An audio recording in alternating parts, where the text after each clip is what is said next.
کی بڑی نعمت اللہ تعالیٰ نے ہمیں عطا کی ہے ایمان اور اسلام کی شکل میں دوستو، تو اسے حفاظت کریں، اس کی پرواہ کریں اور اس کے مطابق زندگی بسر کرنے کی کوشش کریں، ورنہ یہ نعمت ایمان انسان سے رخصت ہو جاتی ہے۔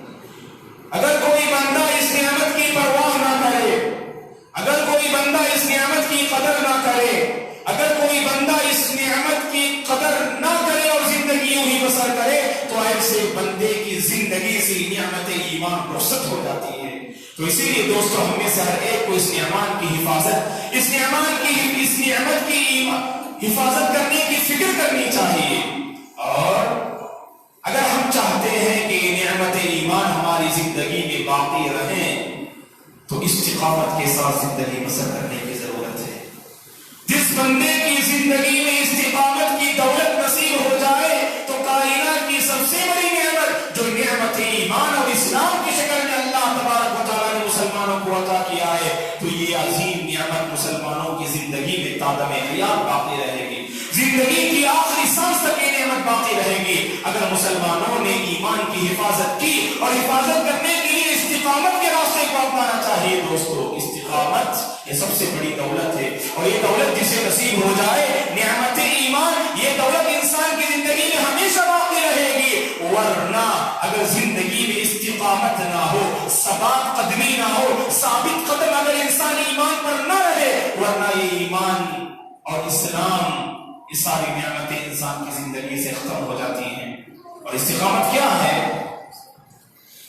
ابو بکر صدیق رضی اللہ عنہ سے جب استقامت کے بارے میں سوال کیا گیا، ابو بکر صدیق رضی اللہ عنہ نے کہا کہ استقامت کا مطلب ہوتا ہے اللہ تشرک باللہ شیئا، زندگی میں کبھی اللہ کے ساتھ شرک نہ کرنا، ہمیشہ توحید پر قائم رہنا، ہمیشہ عقیدے توحید پر قائم رہنا، یہی تو استقامت ہے۔ اور یہ کمال توحید ہے کہ بندہ زندگی میں کبھی شرک کے دروازے کو نہ کھٹکھٹائے، زندگی میں کبھی شرک کے قریب بھی نہ جائے، ہمیشہ توحید پر قائم رہے، اللہ تبارک و تعالیٰ کی وحدانیت پر اپنے آپ کو گامزن رکھے، یہی تو کمال توحید اور اسی کو استقامت کہتے ہیں۔ اور ابو بکر صدیق رضی اللہ عنہ نے کہا اللہ تشرک باللہ شیئا، کہ زندگی میں یاد رکھنا کبھی اللہ تبارک و تعالیٰ کے ساتھ شرک نہ کرنا، توحید پر قائم رہنا اور شرک سے باز آنا، شرک سے دور رہنا اور شرک سے اپنی زندگی کے دامن کو بچانا، یہی تو استقامت کہلاتا ہے۔ اور امام ابن حجر رحمۃ اللہ علیہ نے شرک کی استقامت کی تعریف کرتے ہوئے کہا کہ استقامت کسے کہتے ہیں، اور ابن حجر رحمۃ اللہ علیہ کے بارے میں آپ کو یہ بات معلوم ہونی چاہیے، یہ عظیم شخصیت ہے، معتبر عالم دین ہے، اور آپ جانتے ہیں کہ قرآن مجید کے بعد اگر اس روئے زمین میں کوئی صحیح کتاب موجود ہے تو صحیح بخاری ہے، جس کے بارے میں ہمارا یہ ایمان ہے، عقیدہ ہے، اصح الکتب بعد کتاب اللہ صحیح البخاری، کہ اس روئے زمین میں اللہ تبارک و تعالیٰ کی کتاب قرآن مجید کے بعد اگر کوئی سچی اور صحیح کتاب موجود ہے تو صحیح بخاری ہے، یہ ہمارا ایمان ہے۔ اور صحیح بخاری کی کئی اہل علم نے اس کی ایکسپلین کی، اس کی شرح کی ہے، تقریباً 150 سے زائد کتابیں صحیح بخاری کی شرح کے نام پر آپ جو ہے لائبریریز میں موجود ہیں۔ 150 سے زائد علماء اسلام نے صرف ایک کتاب صحیح بخاری کی شرح کی ہے، لیکن 150 سے زائد علماء اسلام نے صحیح بخاری کی شرح تو کی، لیکن علمی دنیا میں امام ابن حجر رحمۃ اللہ علیہ نے صحیح بخاری کی جو شرح کی ہے، جسے ہم فتح الباری کے نام سے جانتے ہیں، علمی دنیا میں اللہ تبارک و تعالیٰ نے اس کتاب کو جو مقام عطا کیا دوسری کتابوں کو وہ مقام حاصل نہ ہو سکا، تو ابن حجر رحمۃ اللہ علیہ نے صحیح بخاری کی شرح کی ہے، اور اس آپ نے جو شرح کی اس کتاب کا نام فتح الباری ہے۔ اور فتح الباری میں انہوں نے لکھا ہے کہ استقامت کسے کہتے ہیں، استقامت کا مطلب کیا ہے، کہتے ہیں التمسک بامر اللہ فعلا و ترکا۔ استقامت کسے کہتے ہیں، التمسک بامر اللہ فعلا و ترکا، اللہ تبارک و تعالیٰ کے فیصلے کو مضبوطی کے ساتھ تھام لینا، اللہ تبارک و تعالیٰ کے احکام کو آپ بجا لاتے ہیں، اور اللہ تعالیٰ نے دنیا میں بعض ایسی چیزیں رکھی ہیں جنہیں آپ کو انجام دینا ہوگا، اور بعض ایسی چیزیں جن سے آپ کو بچنا ہوگا، جنہیں آپ حرام چیزیں کہتے ہیں اور مکروہ چیزیں کہتے ہیں، ان سے آپ اپنی زندگی کے دامن کو بچانا یہ ہر مسلمان کی ذمہ داری ہے۔ اور استقامت کا مطلب کیا ہے، اللہ تبارک و تعالیٰ کے احکام کو بچا لاتے ہوئے محرمات سے اپنی زندگی کے دامن کو بچانا اور اسے مضبوطی کے ساتھ تھام لینا۔ کب تک تھامنا، حتی یأتی تصدیق الیقین، موت آنے تک، زندگی کی آخری سانس تک اللہ تبارک و تعالیٰ کے فیصلے کو مضبوطی کے ساتھ تھامنے کا نام استقامت ہے دوستو۔ زندگی کی آخری سانس تک اللہ کی اطاعت پر باقی رہنے کا نام استقامت ہے، اور زندگی کی آخری سانس تک توحید پر باقی رہنے کا نام استقامت ہے، اور زندگی کی آخری سانس تک سنت پر باقی رہنے کا نام استقامت ہے، اور بدعات و خرافات سے اپنی زندگی کو بچانا یہ استقامت کہلاتا ہے، شرک کی آلودگیوں سے اپنی زندگی کو بچانا یہ استقامت کہلاتا ہے، اللہ کے رسول کی ایک ایک سنت کو فالو کرنا یہ استقامت کہلاتا ہے، اور اسی طرح سے بھلائی کے کام معلوم کر کے بھلائی کو اپنانا یہ استقامت کہلاتا ہے، اور برائی سے اپنی زندگی کے دامن کو بچانا یہ بھی تو استقامت کہلاتا ہے۔ استقامت کا مطلب ہوتا ہے ثابت قدم، ثبات قدمی۔ ثابت قدم کس پر رہیں گے آپ؟ تو توحید پر ثابت قدم رہیں گے، اور اسی طرح سے سنت پر ثابت قدم رہیں گے، اور بھلائی پر ثابت قدم رہیں گے۔ برائی سے، شرک سے، بدعات و خرافات سے جو آپ بچ کر زندگی بسر کر رہے ہیں تو اسی پر مرتے دم تک باقی رہنا یہی تو استقامت کہلاتا ہے۔ قرآن مجید کی ایک آیت ہے جس میں اللہ تبارک و تعالیٰ فرماتے ہیں، حامی و سجدہ کی آیت ہے، عظیم آیت، جس میں اللہ تبارک و تعالیٰ اسی استقامت کے بارے میں فرماتے ہیں، ان الذین قالوا ربنا اللہ ثم استقاموا، بے شک اللہ جو لوگ ایمان لائے اور پھر ثابت قدم رہے، ایمان پر ثابت قدم رہے، ایسے لوگوں کو اللہ تبارک و تعالیٰ جنت دیتا ہے، کامیابی دیتا ہے، اور عظیم خوشخبریاں اللہ تبارک و تعالیٰ نے ان آیتوں میں سنائی ہیں۔ تو اس آیت کی تفسیر میں ابوبکر صدیق رضی اللہ عنہ فرماتے ہیں، اس آیت کو پڑھنے کے بعد ابوبکر صدیق رضی اللہ عنہ فرماتے ہیں، دوستو یاد رکھیں، اگر ہم چاہتے ہیں کہ استقامت کی دولت ہماری زندگی میں آ جائے، استقامت کی نعمت سے ہم مالا مال ہونا چاہتے ہیں، تو چاہیے کہ ہم میں سے ہر ایک کو اپنے دل کی طرف توجہ دینے کی ضرورت ہے۔ دل پر اگر جو ہے استقامت کی صفت آ جائے تو ہمارے جسم کے اعضاء یہ بھی جو ہے درست ہو جائیں گے، استقامت پر آ سکتے ہیں۔ دوستو آج ہم دیکھتے ہیں نیکی پر ہم جو استقامت نہیں ہے، ہمارا کوئی استقامت نہیں ہے، سنت پر ہمارا کوئی استقامت نہیں ہے، توحید پر ہمارا کوئی استقامت نہیں ہے۔ جانتے ہیں اصل بگاڑ اور خرابی کہاں سے شروع ہوتی ہے؟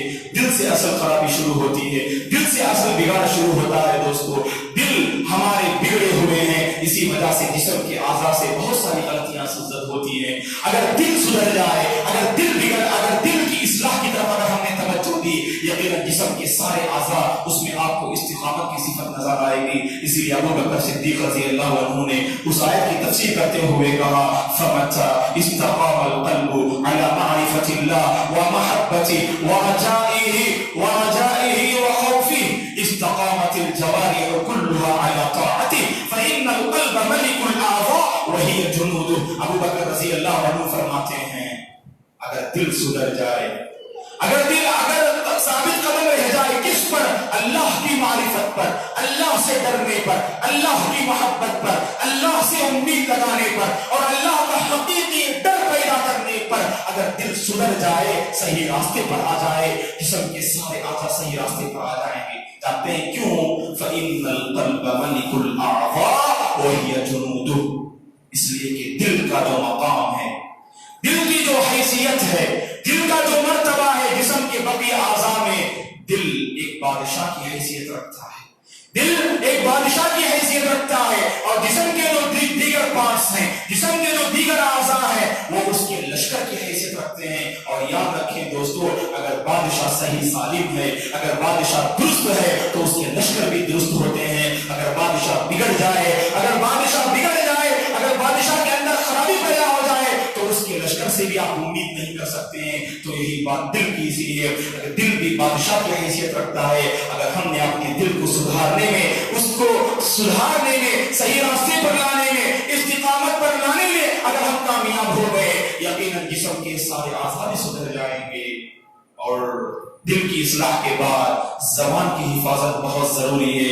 اگر ہم نے زبان کو بے لگام چھوڑ دیا، اگر ہم نے زبان کو لگام نہ دیا، بے لگام چھوڑ دیا، تو انسان کو استقامت کی دولت نصیب نہیں ہو سکتی ہے۔ اس لیے کہ زبان سے ایسی چیزیں سرزد ہوتی ہیں جو استقامت کی منافی ہے۔ اور اسی لیے ترمذی کی اس روایت کو آپ ذہن میں رکھنا چاہیے۔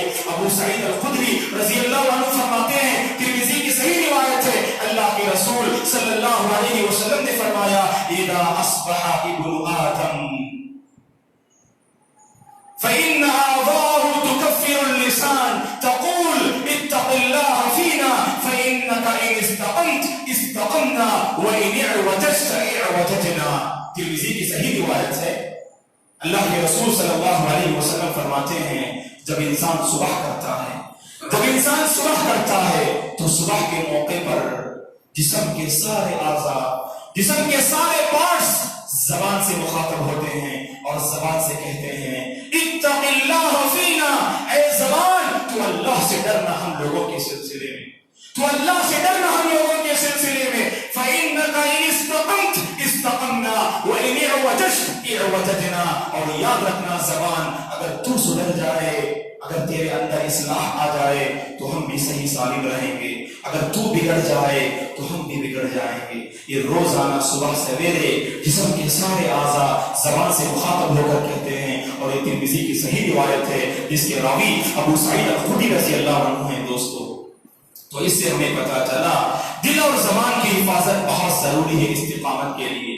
اگر ہم استقامت چاہتے ہیں، استقامت کی دولت سے مالا مال ہونا چاہتے ہیں، اگر ہم چاہتے ہیں کہ اپنی زندگی کو ثابت قدم رکھیں توحید اور سنت پر، تو اس کے لیے چاہیے کہ اللہ تبارک و تعالیٰ سے اپنے دل کی اصلاح کی دعا کرنی چاہیے. زبان کی حفاظت کے لیے اللہ تبارک و تعالیٰ سے ہم دعا کرنی چاہیے. اور یاد رکھیں اللہ تعالیٰ کی ذات ایسی ہے جو بندے کو استقامت نصیب فرماتا ہے، جو بندے کو اللہ تعالیٰ استقامت نصیب فرماتا ہے. قرآن مجید میں اللہ تعالیٰ نے کہا یہدی من یشاء الی صراط مستقیم، اپنے بندوں میں سے جسے چاہے صراط مستقیم نصیب کرتا ہے.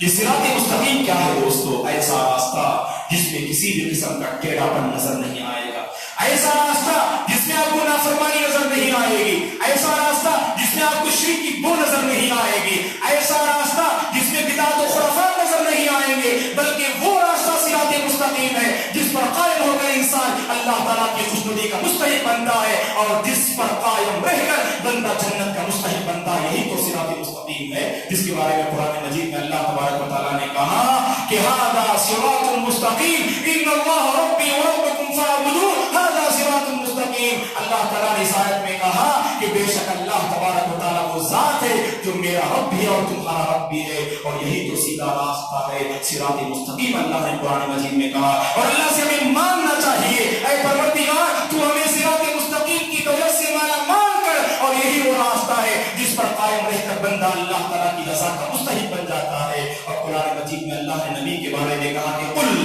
اننی ہدانی ربی الی صراط مستقیم، قل اننی ہدانی ربی الی صراط مستقیم. اے نبی آپ کہہ دیجئے بے شک اللہ تبارک و تعالیٰ نے مجھے صحیح راستے کی رہنمائی کی ہے. میرا رب وہ ہے جس نے مجھے صراط مستقیم بتایا، میرا رب وہ ہے جس نے میری زندگی کو صراط مستقیم پر گامزن کیا. اللہ تعالیٰ سے مانگنا چاہیے صراط مستقیم، اور اللہ تعالیٰ نے مانگنا بھی سکھایا ہے. دوستو روزانہ ہم 5 وقت کی نمازیں پڑھتے ہیں، اور 5 وقت کی فرض نمازیں ہیں. ایک بندہ اللہ تعالیٰ سے 17 مرتبہ دعا کرتا ہے، اور صراط مستقیم کی دولت سے مالا مال ہونا اللہ تبارک و تعالیٰ سے ہر مومن بندہ مانگتا ہے.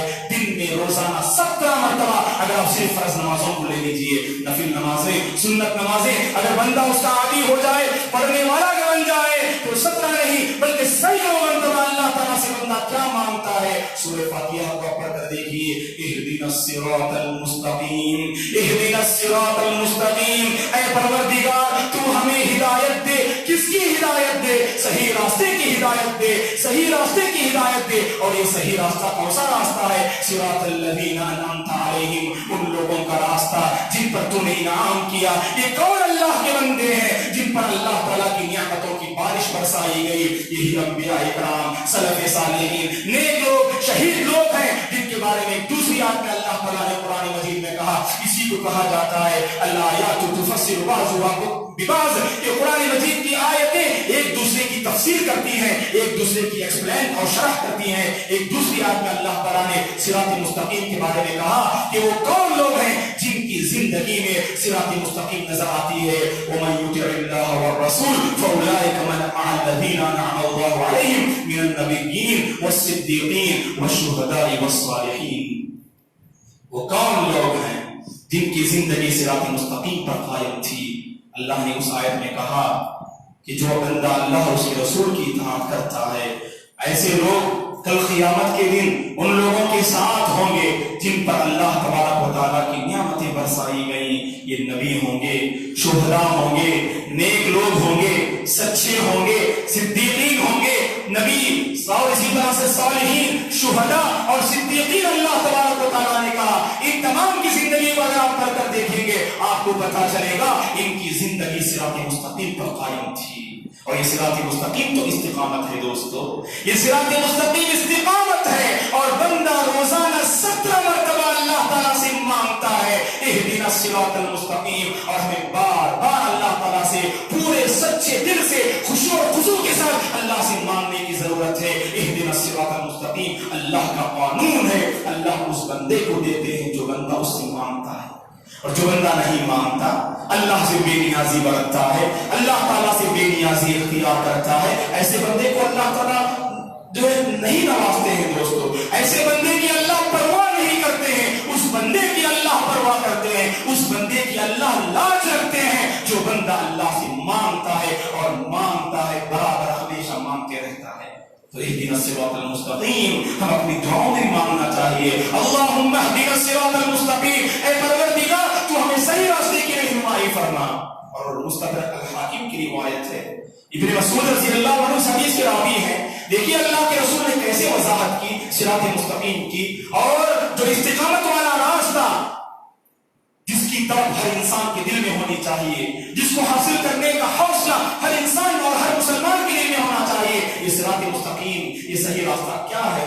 اللہ کے رسول نے ایک مرتبہ صحابہ اکرام کے سامنے وضاحت کی. مستدرک الحاکم کی صحیح روایت ہے اور اس کے راوی ابن مسعود رضی اللہ عنہ ہیں. وہ فرماتے ہیں کہ اللہ کے رسول صلی اللہ علیہ وسلم نے خط لنا رسول اللہ صلی اللہ علیہ وسلم خطا وقال هذا سبیل اللہ. اللہ کے رسول صلی اللہ علیہ وسلم نے ایک مرتبہ زمین پر ایک لمبی لکیر کھینچی، ایک سیدھی لکیر کھینچی اور کہا کہ یہ اللہ کا راستہ ہے، یہ ایسا راستہ ہے جس پر اگر تم قائم رہ جاؤ تو تمہیں جنت انتظار کر رہی ہے، اللہ کی خوشنودی تمہارا انتظار کر رہی ہے، اللہ کی رضا تمہارا انتظار کر رہی ہے. پھر اللہ کے رسول نے دائیں اور بائیں جانب ایک سیدھی لکیر کھینچی اور اس کے دائیں اور بائیں جانب آپ نے مختلف لکیریں کھینچی اور آپ نے فرمایا کہ هذه سبل الشیطان یدعو الیہ، یہ شیطان کے راستے ہیں.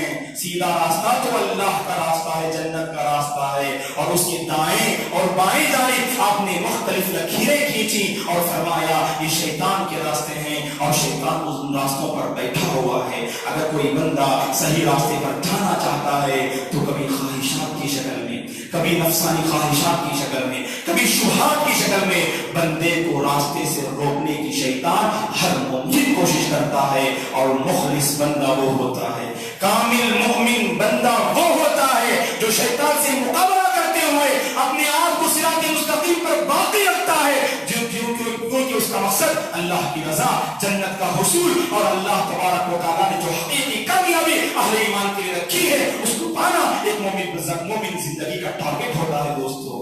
لہذا ہمیں چاہیے یہ ساری باتیں اللہ نے قرآن مجید اور احادیث میں پیارے حبیب صلی اللہ علیہ وسلم نے واضح کر دی ہیں. تو ہم بندوں کو چاہیے استقامت کی صفت کو اپنائیں، ثابت قدم رہیں. زندگی میں کتنی مصیبتیں اور آفتوں کا سامنا کرنا کیوں نہ پڑے، لیکن کبھی ہم ایمان کا سودا نہ کریں، کبھی ہم ایمان کا سودا نہ کریں، کبھی ہم سنتوں سے باز نہ آئیں، کبھی ہم اللہ کی اطاعت سے نہ کترائیں.